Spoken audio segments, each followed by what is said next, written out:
инвестира Министерството за транспорт и врски во едно од двете села, мало и големо Коњари, не сум сигурна точно кој е инвеститор на канализациона мрежа која што се гради од 2014 година. Значи за двете села зборувам. Кога може да се очекува проблемот да се реши, бидејќи мрежата не функционира ни во едното, ни во другото? Тоа се за останати проблеми од други времења, како што кажавте, и најтешко ми е кога зборувам за проекти кои што се почнати пред оваа влада. Не сакам да се жалам, никогаш не сум го направил тоа, нема да го направам, затоа што не сакам да изгледам дека барам изговори, но навистина она што го наследивме е една катастрофална ситуација.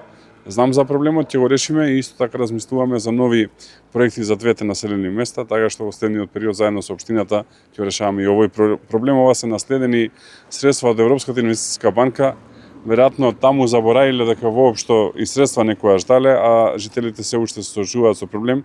Тоа е кога ќе направите лошо планирање и лошо проектирање. Една од причините јас зошто инсистирам кога работиме нови проекти, да потрошиме многу време и енергија на планирање и проектирање токму ова.